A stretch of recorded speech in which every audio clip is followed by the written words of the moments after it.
been got in shape for practicing with someone, and even with him, I could hear certain things while he was playing, and he found out that I could admitted that he could hear that I heard certain things. Now, this year was what again? This was 58. This was 58. Mm-hmm. And do I have it right that around this time is when Coltrane was first composing Giant Steps? Yeah. Yeah? So did he practice that with you? Yeah. Yeah? Mm-hmm. Did you, did you see the process of his... Well, he had the chord symbols written, that I played those. We were doing those. I wasn't aware of how it, what effect it would have on the public or on the musicians. But it was a finished composition by the time you saw it? No, it wasn't. We were working at the same time. Then it was finished, and later on he recorded it. Right. And then it came out. But it's interesting, Tommy Flanagan said they were practicing, I know you know the story, and he played, because he wasn't a pianist, and he was playing the chords slowly, and Tommy thought it was like a ballad. Slowly, and they went right. Went into the recording studio and did this tempo, 1, 2, 3, 4, 1, 2, 3, 4. How can I do that? But this happened to be quite earth-shattering. And then, like I said, he didn't mention to me about doing this. And, working on it as it was finished and all of that. We just practiced and said this. Well, it's kind of a famous obstacle course, I think, Dr. Art, because the way people approach that tune even now, the changes are so radically different and one from another, and they come up so quickly on one another. I'm guessing that if you're Tommy Flanagan, you're asked to take a solo on that. It might be a tall order if you haven't accustomed yourself to it in the way that Train had, and the way that I assume you had. Did it strike you the same way, playing the chord symbols, or playing the foundational notes of those chords one after another, that it was as tricky as it would be for Train playing 16th notes on top of it? Well, I did the walking bass, and so it was what's called in those days 2-beat changes. Every 2 beats, the chord changed. Right. 1, 2, 3, 4, 1, 2, 3, like that. And so it never, I said, I didn't think it was going to be as big as it was when we practiced. But we practiced on a lot of Indian, shall we say, what's the word, inspirational ragas and time signatures, different, odd to us as Americans, odd time signatures. Using different modes as well? Yeah. Different groups of notes?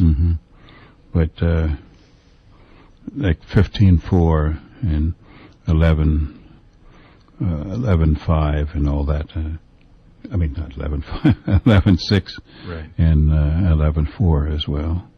So it's 1, 2, 3, 4, 5, 6, 7, 8, 9, 10, 11. 1, 2, 3, 4, 5. So I'm a little curious about these Indian ragas. Where did Coltrane or yourself get your hands on that, and how?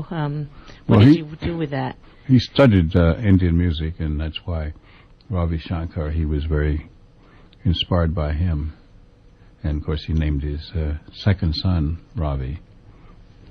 Right. Did you? Well, I guess there's a question in here about the possibility that we know that the Train liked to challenge himself, and it seems like he thrived on a sort of an obstacle course presentation to hone his skills on something, and it must be the case that changing away from the typical Western spacing of notes that we're used to, or where the scales begin, or changing the meters that he's working in, are ways to do that. I'm curious if you can cast your mind back to when you first encountered something like Giant Steps, might it have seemed to you that, okay, John has written this thing that he wants to work out on more, so that, in other words, like a rehearsal tool or practicing tool, more than that it's a composition that he's working on? No, I thought it was a composition, but Okay. I just wasn't. I mean, just admit this. I wasn't aware of the what's the word? Implication, I guess you'd say, of what's going to happen. Because we were practicing and doing that, and then the next thing it came up, and that's all I heard. Of course, what I was playing, there was no piano or nothing else to the chordal structure. Right. And some of these other things I saw later on were put into practice of what we practiced, he used. And I often said to myself, why didn't I tape record this? I have a tape recorder. For posterity's sake, or so you could listen back to it? Both.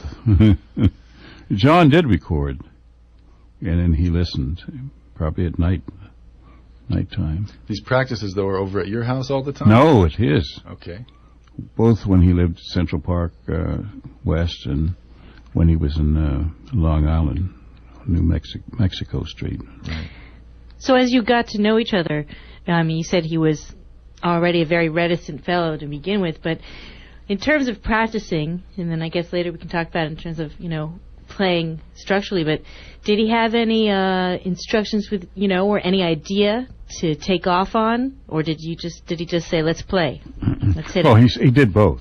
Sometimes he suggested something, sometimes I played something. Mm-hmm. And we almost got to think almost alike about what next.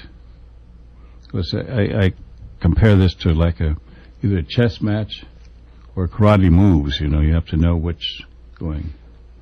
And then I learned to play neutral notes because... Harmonically neutral, you mean? Yes. What happens with, and I won't say too much about this, what happens with this is that if you play, particularly if a pianist plays certain notes, and your mind is set on something else, on another choice, that can all be just abolished and can interfere with the soloist. And that's why one of the reasons John was having what's called strolling, person strolling meaning not playing. And because he had his thoughts somewhere else, so you don't want to, and he often played with drums alone as too, you don't want to interfere. His mind was going so fast. But even though his mind was going so fast, it wasn't time enough to change then when he had a whole series of ideas going. And someone can play something else that would clash, and then it could just mess up the whole thing. Right. It's interesting because I think most people of an earlier generation, when they think about strolling, they're thinking about the usual piano, bass, and drums combination minus the piano. Mm-hmm. That's going to be the one that defines the harmony most thoroughly. So, like, if you subtract that out, then there's just the skeleton to go on. And you played in, obviously, situations that were sort of pared back to just tenor and bass like that. Did you ever have the sense, I know Train has talked about what if I had a group with no bass in it? And he's showed very strongly that he dug the idea of just playing duets with, with drummers, with Elvin and Rashid Ali. Did you ever get the sensation that he might have been thinking about building a band with no piano in it? Yes, as you know, again, the concept with Max Roach, we had a pianist group, and John liked that idea too.